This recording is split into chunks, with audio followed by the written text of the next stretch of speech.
Available iPad. But It's a time delay, right? yes, but it's ugly.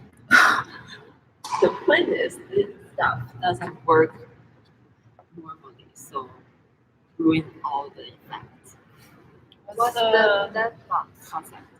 The box is the concept. No. Concept is the camera and the screen, but it should be working. That will be so much better. We try because I try to. It's so hard to talk in English. Just tell me in Chinese. No. Yeah, Chinese. Anyway, you need to understand. Yes. Oh no, I don't know how to tell them. Oh my god! Which program you are using? YouTube. Is that live Yes. stream stuff? Public are seeing you. Ah, really? Yes. It's to Who public. are seeing? It's open live stream. So who are seeing? I don't know. Maybe no one. This is first and then second. So. Yeah. 10 seconds delay. Oh, this is so rough. So just so figure rough. out how did you attach. But it's smart, isn't it? And it's invisible. Kind of invisible. Wait, so what's your concept? It's just enable your eyes to see time. See time. Because you can see what was happening here sometime before. Yeah. What time is it? They're coming. Oh, should we disappear? Yes. Disappear right now. So they will have delay. Oh yeah. I think maybe it's Sorry, just finished. I still have time for keynote.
So the quantity for the test one is 20,000 carousel.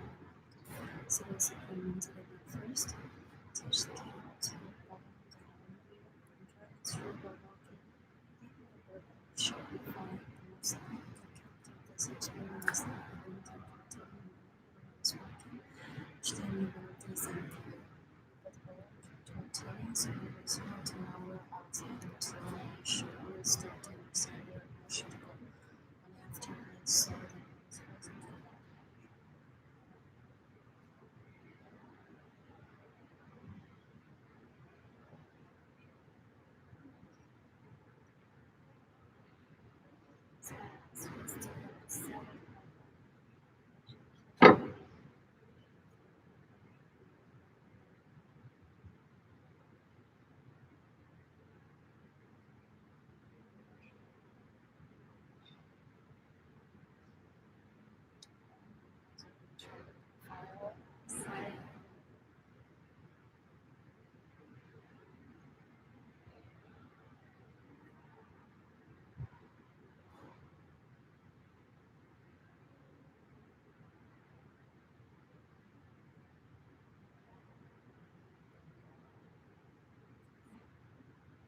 Let's just start. She'll join. She's just texting. Okay.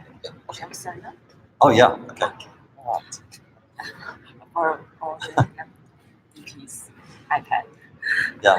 Okay, so from here, it's just previous. Do you mind I read some part of my script so that I can speak fast? That's fine. Thank you. So I plan to do this 4 prototypes about perspectives, but I missed one because my mini camera hasn't arrived in previous week. So I supplement that first.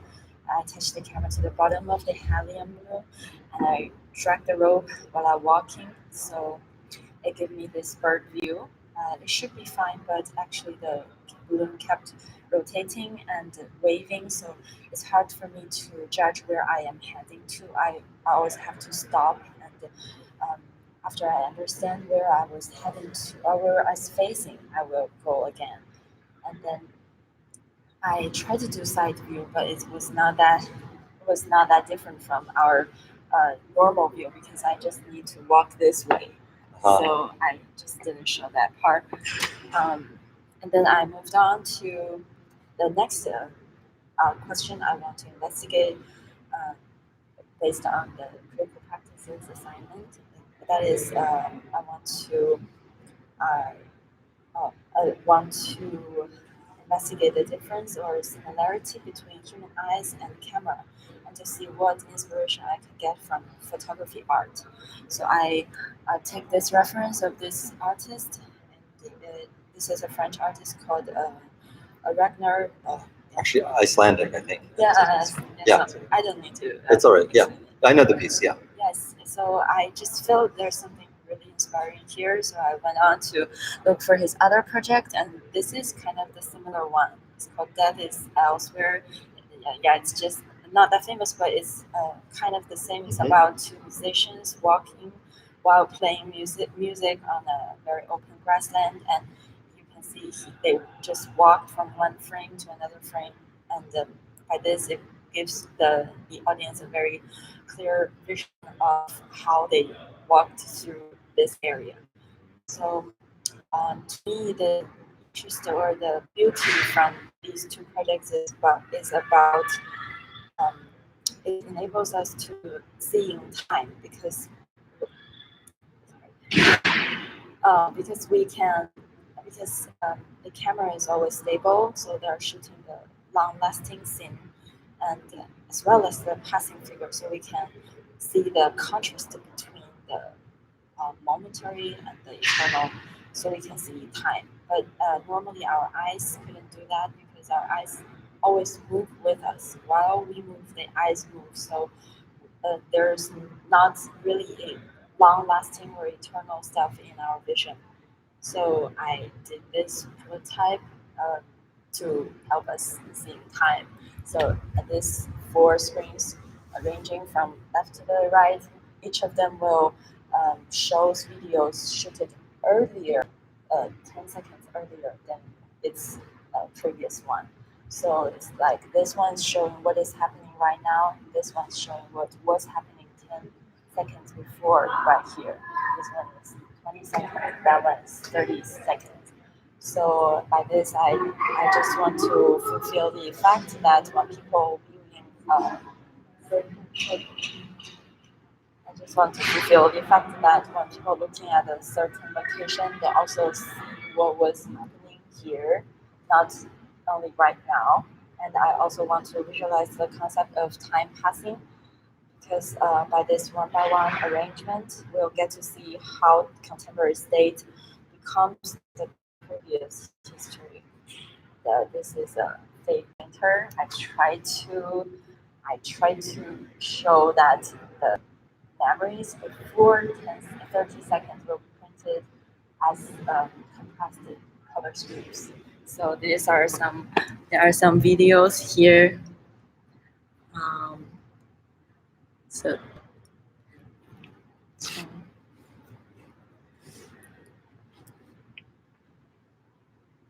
yeah, there's some delay in the live stream stuff.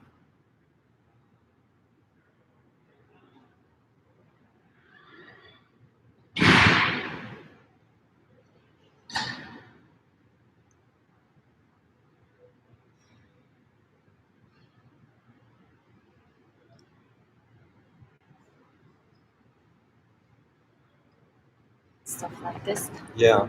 And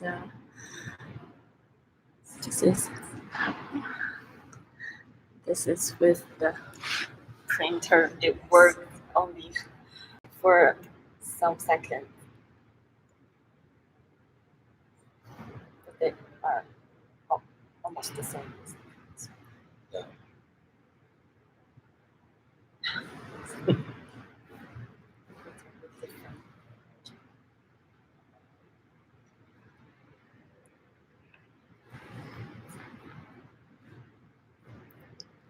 And then this last one is about a very random test. Test is about in different random time.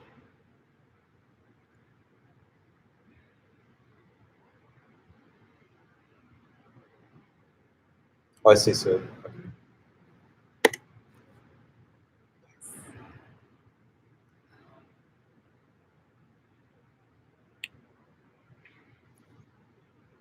So just to get the different experiments, so this is one of them. Is there more to show right now? No. Okay, that's fine. That's fine. It's so funny because I feel like it's real time, but then actually it's too late. I can't control. I'm like, oh, my hair looks bad, but it's too late. I've already been captured with the bad hair or whatever, or like at the weird angle, right? Like I can't. I keep on thinking that I can affect what this image is, but actually I can't affect it in that moment. And there's something very disconcerting about it, even though I feel like I must have seen a video surveillance camera on the delay before. But it's disconcerting. Yeah. I mean, it's like I mentioned with the Bruce Nauman thing. That's all it was. It's just a delay, and it's from behind. And that really is enough to throw you. It's really interesting.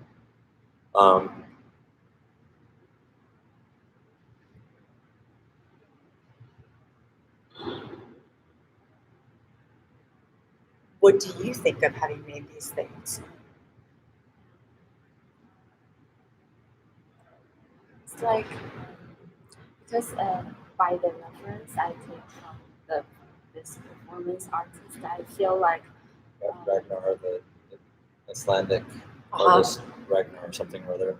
Was it? He has the visitors at the road. It's up right now? I think it's fine. I think it's not collection. And I felt like the photography art can show people, it can enable them audience to see time through this looking videos. So I just think, what if the real life with some installations in some public places, we can also see time in real time.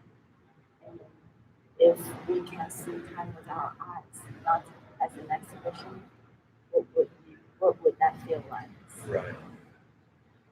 So this is all about viewing something we cannot view with our original eyes. So we try to do this. It reminds me of something, the experience I had that reminds me a little bit of when we went to Google in Venice, way back when they were demonstrating the Google Glass.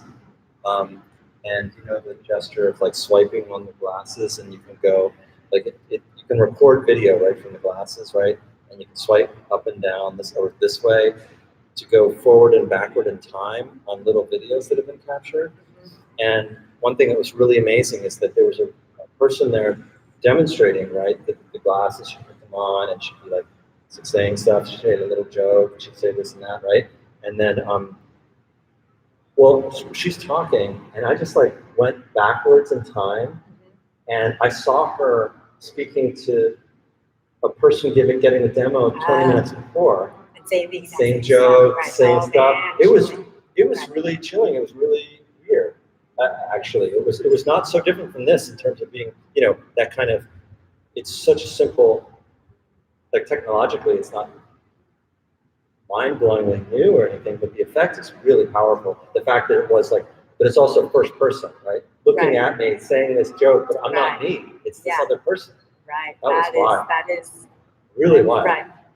So anyway, I'm just saying, yes, I do think there's something to that effect. I think it's powerful. I think it's worth exploring. I think it's like as territory.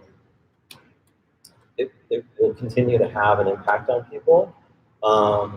So that's good. I think the test is really, I mean, I like this. I like the setup and everything. I think it has a really clear demo. It's just right. I guess maybe the question is more like of working and how this might beget, a couple other variations. Like what is it in a, I don't know. Maybe deeper, yeah, but even maybe deeper is too hard. I mean, I think deeper is good, but I do think that in the meantime, it might be interesting to experiment with, like, I don't know, what if you put the 4 iPads in a row and you're walking past, and are they in different sequence where, like, the last one you're actually walking towards you, or I don't know exactly, but the fact is that it's with such a simple effect as far as the delay and everything. There's plenty of experimentation to do with just literally how it's on the wall. Like if these were shuffled in different order, it would still feel different. If one of them was from a different POV, I don't know, sure if that's a good idea, I'm saying, or maybe they're all slightly different. I mean, they're all variations on a kaleidoscope, on a delay mirror. And there are other interesting artists who've worked with this. I don't know. That's why I think I like this. I think it is successful as this sort of like installation, but what I think about Tim's anecdote is that there was a different reading of time with regard to repeating something. Like it was about an activity or an experience that was being repeated. So the idea of going back in time, but feeling like you're actually in the present. So I feel like if it's just abstractly about like feel time, I don't know. I feel like, not that you couldn't do it in a new way, but that's a lot of what I think a lot of sort of time-based art, which was video art, was about this idea of time. So I just think it's well-trodden ground in a way, but the idea of how do we perceive time, or how might we re-perceive time given the particular technological implications on time that we have, either from technology or from just like modern society in our lives. So this woman's role was to give people tours and repeat the same thing over and over again, or if you're doing some kind of, you know what I'm saying? Like if you can bring another angle into it that's not inherently time related, but then think about time in relation to that thing, then you could get somewhere more specific, I think. Which I think you already have here, right? So when I say like, well, I feel like I should be able to control what I'm doing, like when I see that, I don't notice that it's the wrong time because it looks like surveillance. It looks like I see the webcam and I just, the space isn't changing. The people are there. So my first assumption is that is happening right now. So I still feel like I can, and because I'm used to seeing myself in cameras or in selfies, actually I'm used to knowing like, oh, I should move this way or that way to change how I am in the frame. So so there is a specificity to this context, I think, that's beyond just the feeling of time. And maybe I would, even within this, analyze it with respect to that and bring some of that thinking and specificity into it. Like, what is it that made me feel that way? But I don't know what it was also. So it depends on who it is, because I don't think it's just about time travel or, and what's the delay? What is exactly the delay? I don't know what the longest delay is and what the shortest delay in this is, right? So if the delay was like an hour, which I feel like I have seen, right? Like, oh, you're seeing the space from 24 hours before or something like that, I would feel totally different because I wouldn't be in the frame. Here, because the delay is really short and because I see it pointing at me, it's something else, right? So I think it's about recognizing it's not just the mechanism of how you set up the technology. It's like, it's all of those decisions and what they mean in terms of my reading of it.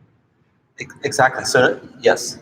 So I actually do think, I certainly have a reaction to it, and it's sort of, and I think it's probably universal because, like, so that's one thing for sure. One reference that is, you remember like when OMA and IDEO did that.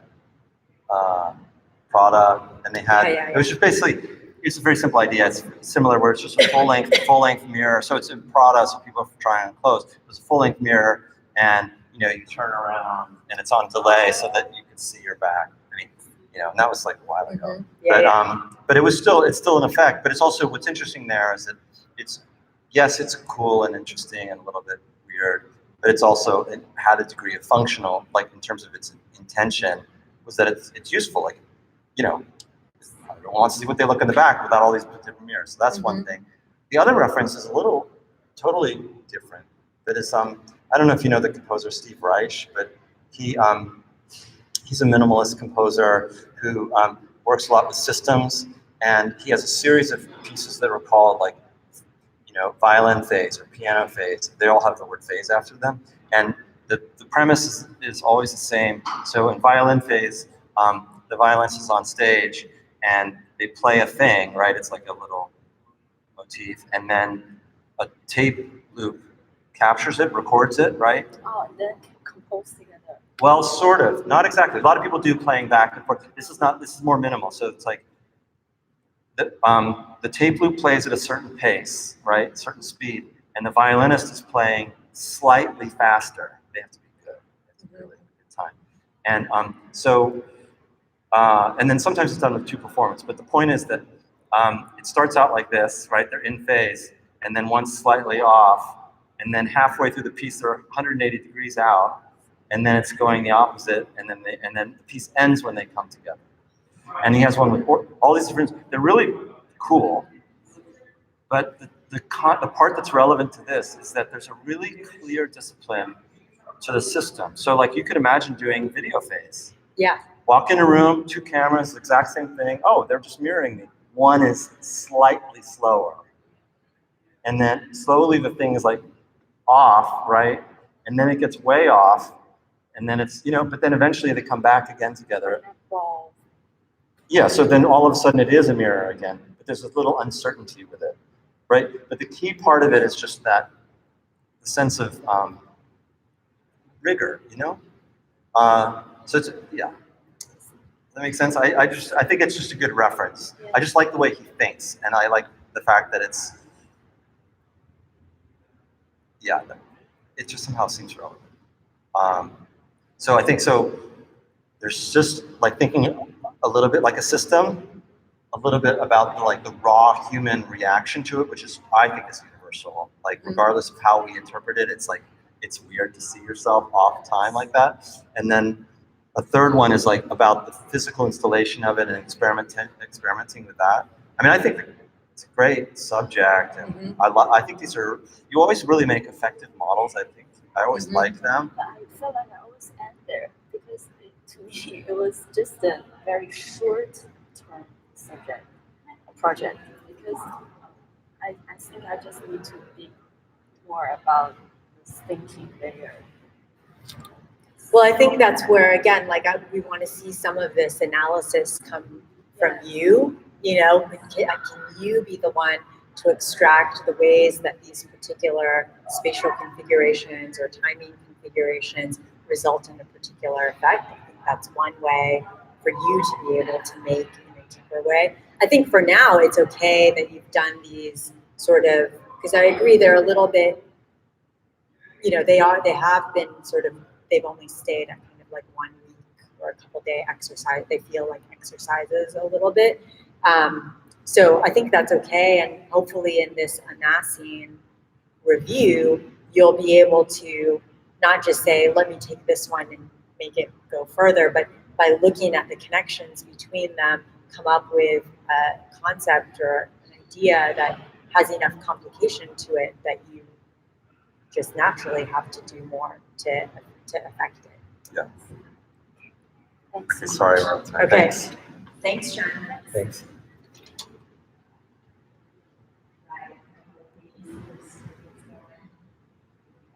Right.